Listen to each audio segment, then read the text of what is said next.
नमस्कार। आज हम अष्टावक्र गीता के कुछ विचारों पर बात कर रहे हैं। ये संदीप माहेश्वरी के एक वीडियो अंश में जैसे समझाए गए उसी पर आधारित है।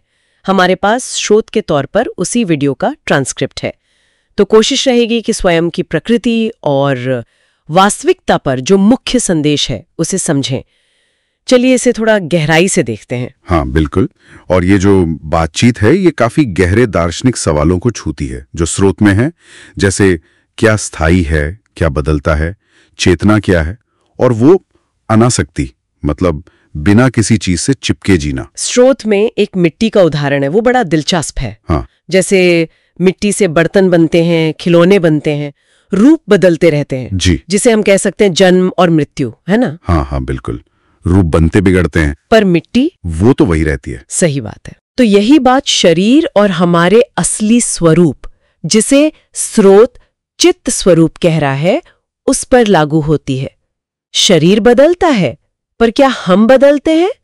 स्रोत कहता है यदि तुम देह को अलग करके, मतलब खुद को इस बदलते शरीर से अलग देखो, और यहीं से वो स्थित होने वाली बात आती है। कोई बदलते हुए शरीर में या भावनाओं विचारों में कैसे स्थित हो सकता है? ये तो सब बह रहा है, बदल रहा है। स्थित तो आप उसी में हो सकते हो ना जो चीज खुद स्थित है, जो ठहरी हुई है। स्रोत के हिसाब से शरीर, सेहत, मन के भाव, विचार, इनमें स्थायी ठिकाना नहीं मिल सकता। ये संभव नहीं है। तो फिर वो ठहरावा तत्व वो क्या है? स्रोत उसे कहता है मैं हूं। एक बुनियादी सहज समझ कि मैं हूं, मैं मौजूद हूं। अच्छा, मैं हूं, इसमें कोई डाउट है? स्रोत पूछता है। ये समझ बिल्कुल पक्की है। हाँ ये तो है। दिक्कत तब होती है जब इस मैं हूं के साथ हम बहुत कुछ चिपका देते हैं। मैं हिंदू, मैं मुस्लिम, मैं लंबा छोटा, अमीर गरीब। स्रोत कहता है यही जोड़ी हुई पहचान है, मतलब यही संसार है, और यही टकराव और दुख का कारण है। बिल्कुल सही। और इसी मैं हूं को स्रोत साक्षी भी कह रहा है ना, मतलब देखने वाला, गवाह। हाँ, साक्षी और साउंड ऑफ साइलेंस भी। ये सब शब्द एक ही तरफ इशारा कर रहे हैं, वो मूल चेतना जो देखती है, जानती है, पर खुद बदलती नहीं।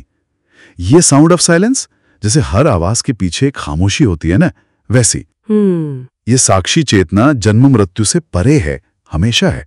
जैसे लॉ ऑफ ग्रेविटी, उसे खोजा गया, बनाया नहीं गया। अच्छा उदाहरण है। ये उस स्क्रीन की तरह है जिस पर जीवन की फिल्म चल रही है। फिल्म बदलती रहती है, स्क्रीन वही रहती है। यही सत्य, चित्त, आनंद है। अस्तित्व, चेतना, आनंद, ये तीनों एक ही हैं, अलग नहीं। तो फिर दुख कहाँ से आता है? स्रोत कहता है तादात्म्य से, मतलब जब हम खुद को अपनी भूमिकाओं से, हाँ, या शरीर से पूरी तरह जोड़ लेते हैं कि मैं ही पिता हूं, मैं ही पुत्र हूं, मैं ही ये शरीर हूं। स्रोत कहता है कि असल में व्यक्ति दुखी नहीं होता, ये भूमिकाएं दुखी होती हैं। बाप, बेटा, पति। जो असली मैं हूं वो साक्षी, वो तो अनाम है, अनासक्त।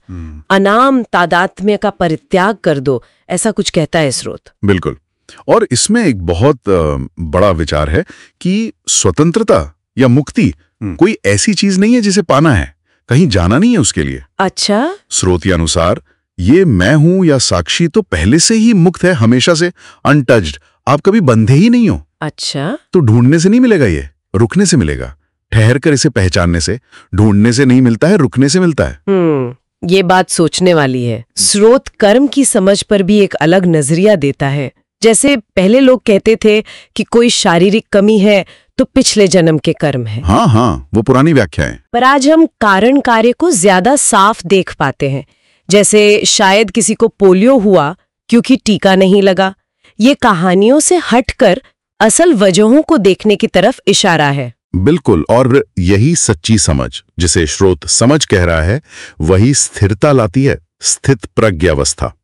जब कोई समझ में स्थित हो जाता है कि वो मूल रूप से बस साक्षी है, वो साउंड ऑफ साइलेंस है, तो फिर डर या लगाव के बिना वो काम कर सकता है। चाहे वो प्यार की स्थिति हो या झगड़े की, वो अंदर से शांत रह सकता है क्योंकि उसका असली स्वरूप अप्रभावित है। स्रोत कहता है तो वायलेंस में भी आप शांत रहो, प्यार में, जुड़ने में भी आप शांत रहो, अलग होने में भी आप शांत रहो। तो संक्षेप में कहें तो मुख्य बात यह है कि असली स्थिरता, सच्ची शांति खुद को उस न बदलने वाले साक्षी साक्षी, मैं हूं, साउंड ऑफ साइलेंस के रूप में पहचानने से आती है। ये हमारे बदलते शरीर, मन, भावनाओं से बिल्कुल अलग है। और इसे पाने के लिए कहीं जाना या कुछ खास करना नहीं है, बस रुककर, ठहरकर इसे समझना है। हाँ, और यहाँ एक सवाल छोड़ जाते हैं सोचने के लिए।